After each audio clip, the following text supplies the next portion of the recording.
Hi everybody, this is local real estate agent Jenna Dubon, top producing agent with Remax Vision. Are you thinking about becoming a homeowner this holiday season? Check out these 7 great tips for first-time home buyers. Number 1 is to get pre-approved. Getting a pre-qualification is not something a realtor would like to take whenever you're placing an offer. A pre-approval is something that is really strong, and they've looked at your income, made sure you have a job, checked out your debt, just made sure you are solid. Not only is this very important, but this goes to my next step, is that pre-qualification is very important because if you place an offer on a property and a realtor does take it, and let's say you've paid for your inspection, you've give earnest money and option money, this would cause you to lose some money if you end up getting denied. So it's very important to make sure that you have this first off. Your second step is going to be picking an area. And something that's going to help dictate this is going to be the type of loan that you're approved for. So if you're going with a traditional FHA loan and you do not need down payment assistance, it sometimes might give you, like in the Austin area, there could be a grant available for you. And it might only be in that one area. USDA is also a zero down loan. This is only in rural areas. For right now in our counties, so like let's just say, for example, the Williamson County area, part of Hutto is still considered USDA. There's a small part of Round Rock that is considered USDA, and there's a map for it. So you're only eligible for that loan in certain areas. So you'll have to make sure your search is set up that way, and your realtor will handle that. So it's very important to figure out what type of loan that you're approved for, and then from there, pick the area that you want to be in. Number 4 is being realistic. If your lender comes and says that you're approved for a $400,000 home, it's probably not wise for you to go to the max of what you can afford. Again, everybody is different and people are free to do whatever they want, but I definitely, stress to my clients that you don't want to be living in a home and be house poor, where you have this huge, gigantic home that you probably don't need, but you can't afford to put groceries in the refrigerator or furniture in your home.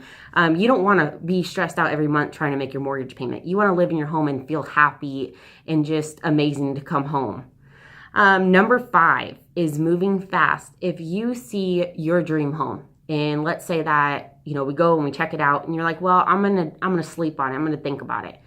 Somebody else maybe has been looking a little bit longer than you and they saw that dream home and they love it just as much, but they know to make an offer right then and there. Time is of the essence in our business, and the longer you wait, the less likely that property is for you.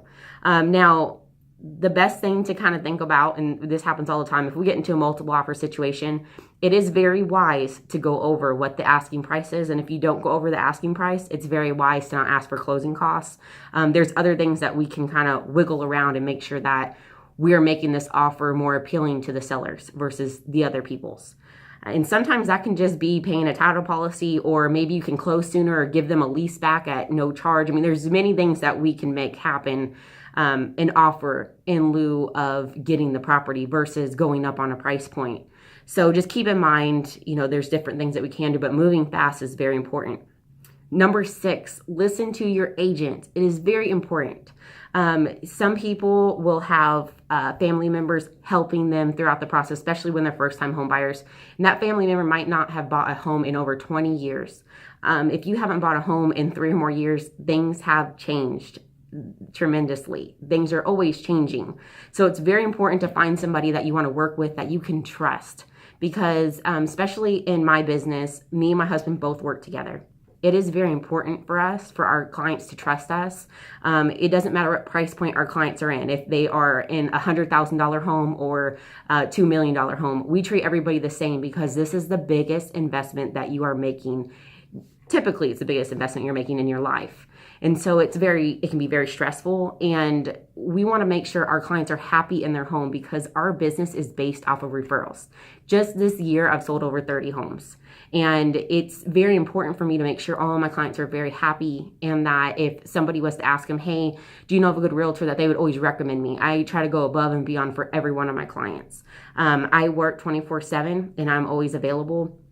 and I'm very educated in my business. And I don't leave you once, here's your keys and I'll see you later. I don't leave you there. I have clients that will text me 2-3 years later and say, hey, I got this thing in the mail.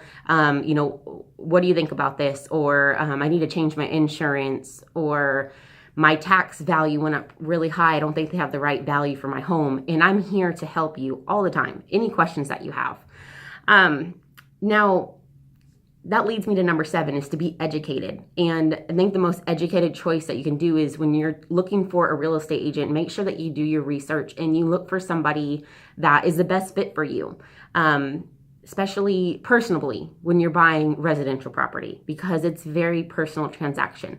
So you want to make sure that you can actually feel like you can talk to that person and you get along with them and you can have a good time with them, as well as them protecting you. Because the number one thing is communication. You have to be able to talk to that person and say, hey, maybe I don't really like this house, or, explain what you're looking for.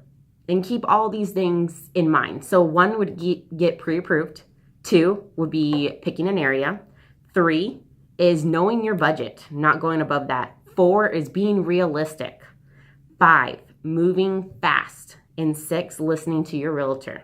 Number 7 is being educated.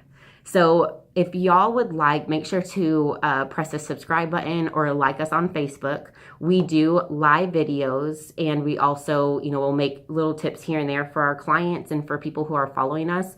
But our live videos, we typically have, our biggest one is first-time home buyers. So that way we can go through the process step by step, not just the tips. We're going to actually go through what it's like when you're buying a home. And I'll have a lender that's live with me to answer all of your questions.